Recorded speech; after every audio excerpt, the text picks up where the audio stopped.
thank you, TEDx, and thank you, UofT, especially UofT, which is all around me here. A lot of people worked very hard to make this possible. I hope they are having fun in arranging it. I just came from another event where I was in the audience, and the speaker was a chap whose name is Steven Pinker, and on the bookshelf outside there are two of his books, and that was a real sellout. And Steven Pinker is a professor of psychology at Harvard. He's a Canadian emigre, and he came back to talk about his current idea, which is, I think, entirely valid, which is that this is the most humane and peaceful period in the whole history of humankind. Violence, he says, is out of fashion. So he gave a very good talk about this. I mean, his point is, you know, we've never been before so considerate of women, of minorities, of handicapped, even animals. You shouldn't be cruel to animals and so on. It's something new, and it's something that's here to stay. And it was very heartening.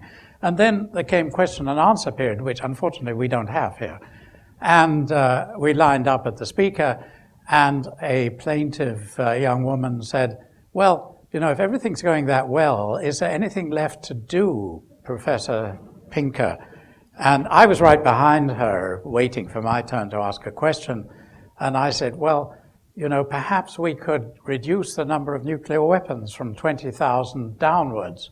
And in this peaceful, humane, and kindly situation which we're in. And actually, Steven Pinker was honest enough to say, actually, he said, I was going to mention that, but it slipped my mind.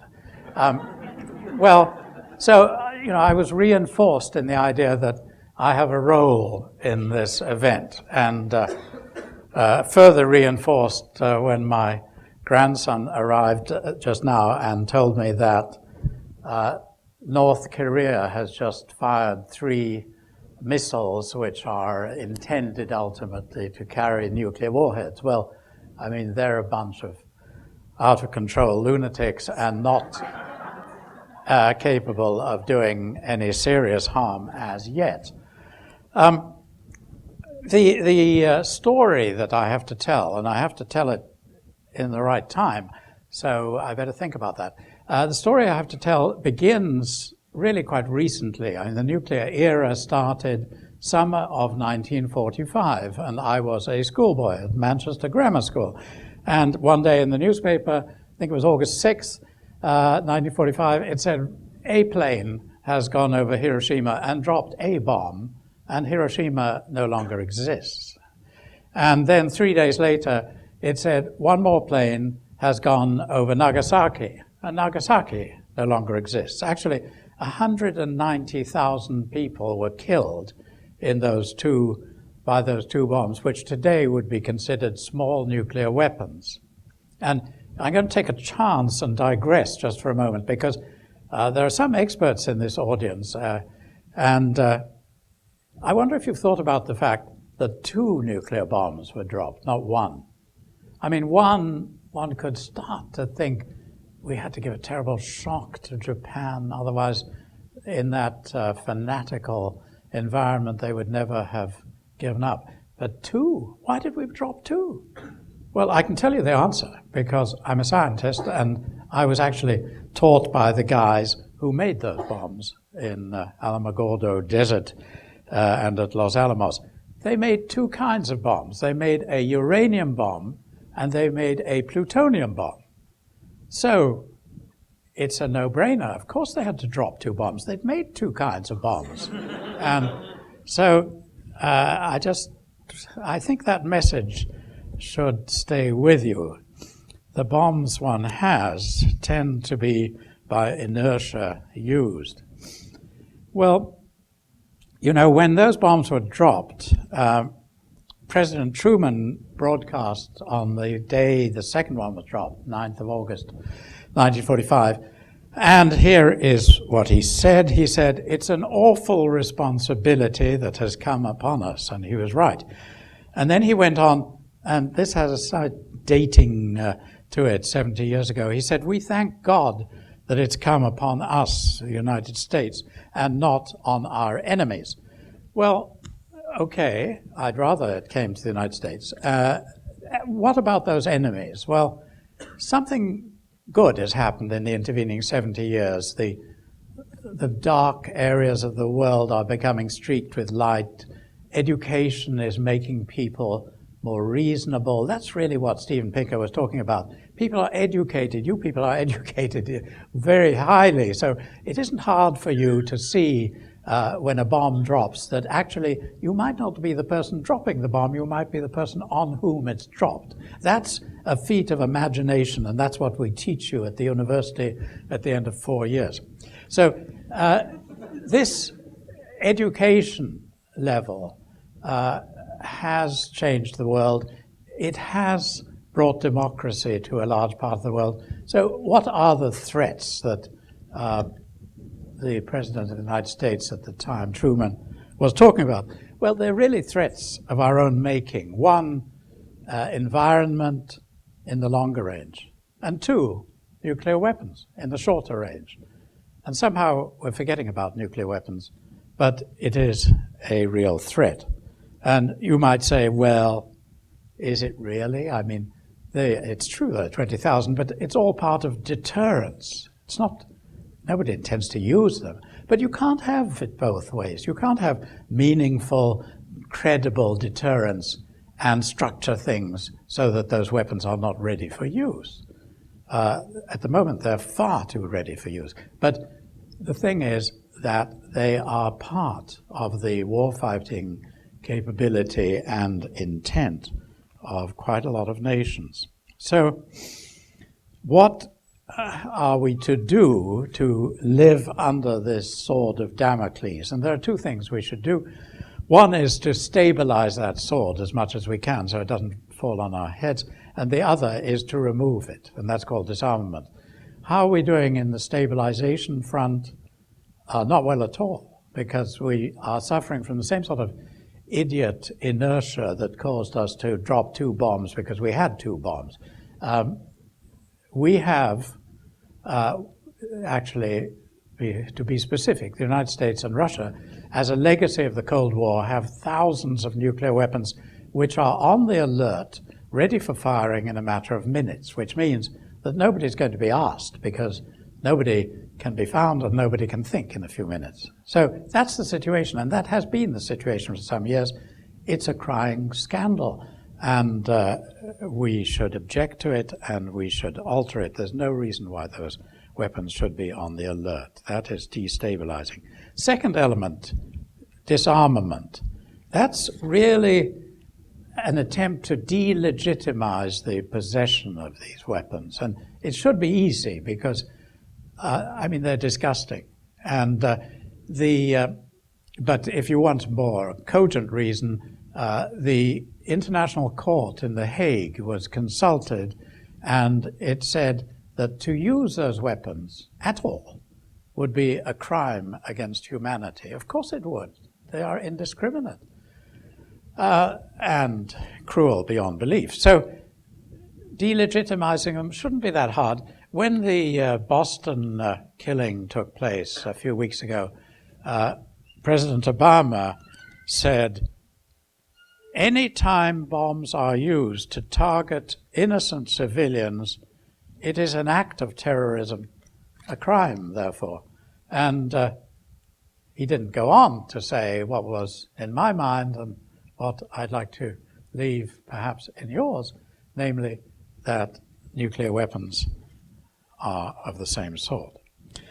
Well, the picture at the moment is that the loftiest status is given to those powers that have nuclear weapons. And those powers that have nuclear weapons, a bit complicated. There are the official and the unofficial. It doesn't make a hell of a lot of difference, but the official ones are 5. They are US, Russia, China, UK, and France. Is that 5? Yes, it is.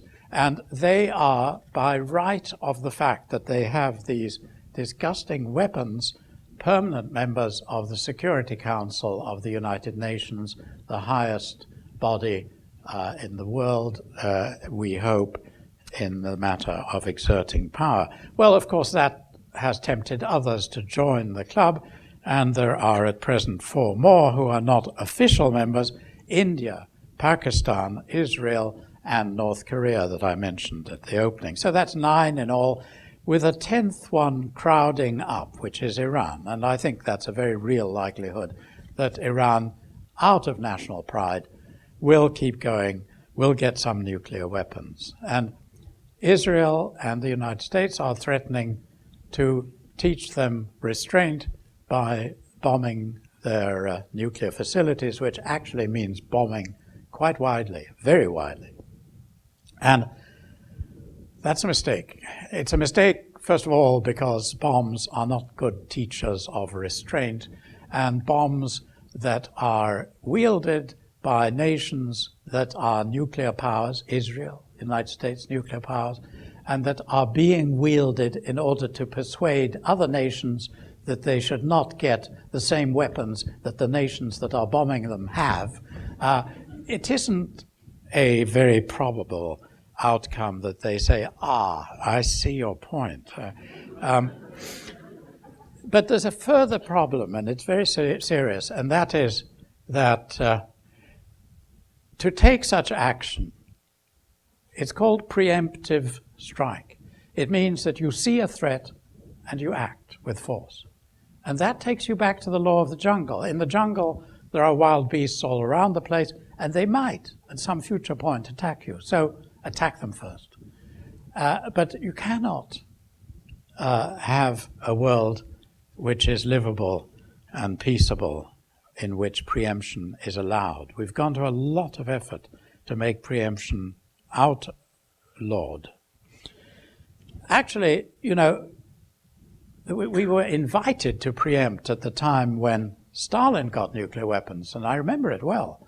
And Bertrand Russell, who actually was sort of a friend of mine because through Pugwash, Bertrand Russell, the most pacific person you can imagine, he was a pacifist to the core. He said, attack Russia. Logic demands it. Now we have our chance. Preempt. Well, we didn't. Bertrand Russell was wrong. He regretted it afterwards. Great men can be wrong. And by desisting, we allowed history to unfold. The Soviet Union disappeared.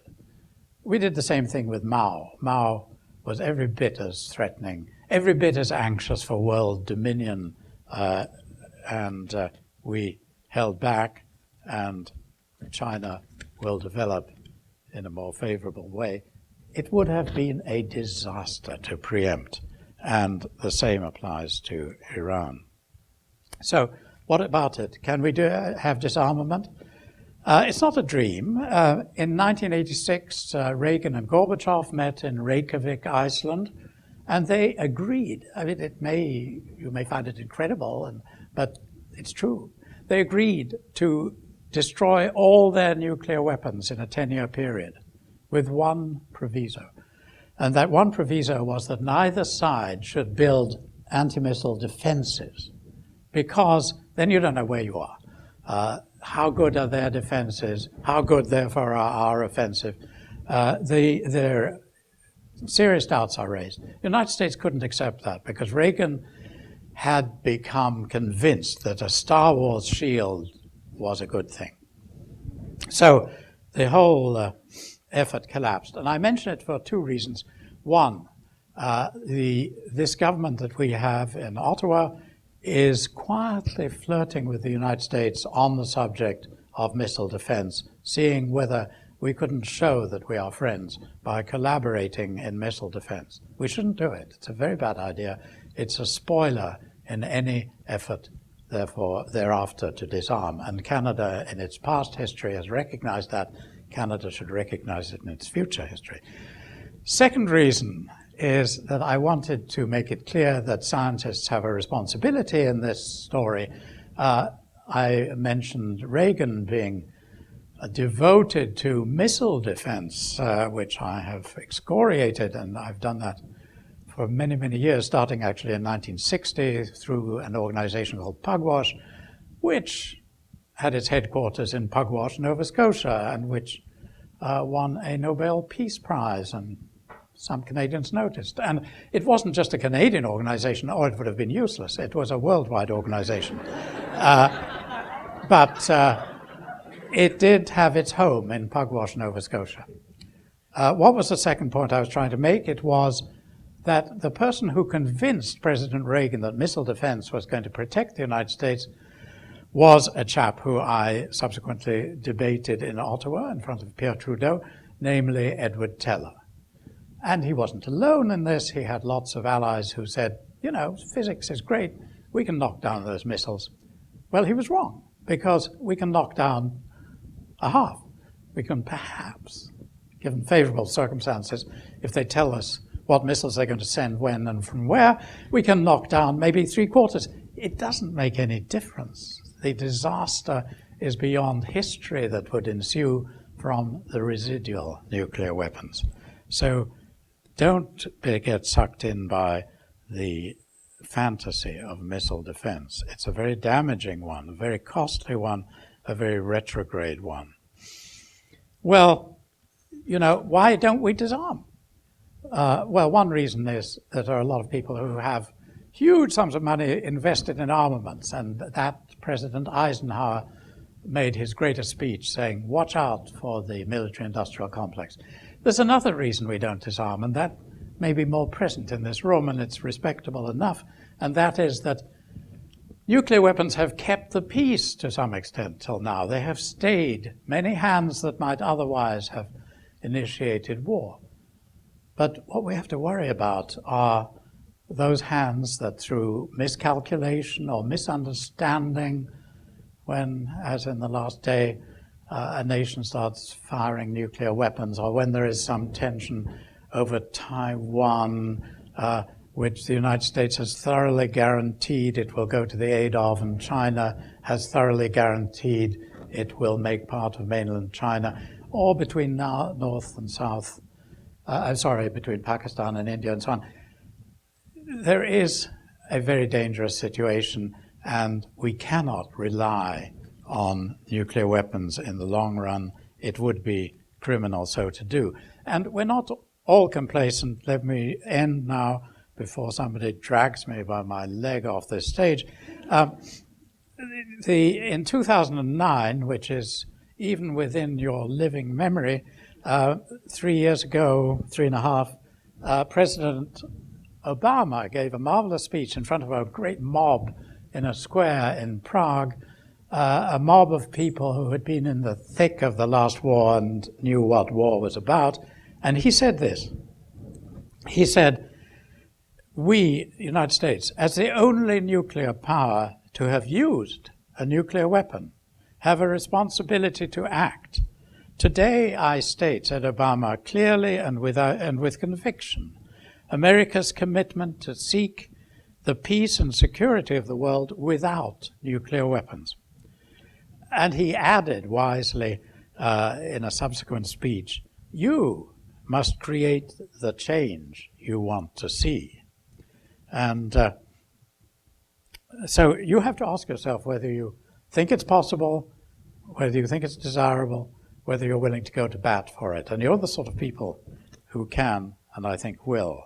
And people will say to you, if you do start on that line, they'll say, look, human nature is not something you can change. Agree with them. You can't change human nature. Human behavior is what you're trying to change, and you can change human behavior. And let me just reminisce, because I'm old enough that my father lived in a time when people actually fought duels when they had a thorough disagreement, and he was an idiot enough to fight one. And in my childhood in Manchester, as a kid of 14, I used to read the Manchester Guardian, and in it, it said who was going to be flogged in the local jail. And actually, they flogged them at intervals so that they had time to remember before the next flogging.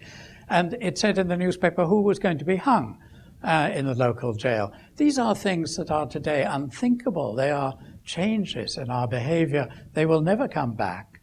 And this is something of the same order that we should be urging on our countries. are in a good position to do it because we're right, and we're in a good position to do it because, you know, the essence of it is that this practice of keeping peace by threatening to destroy everything, Armageddon, is degrading and dangerous. So our leaders say they want to change it. So it's our task to see that they do. Thank you all.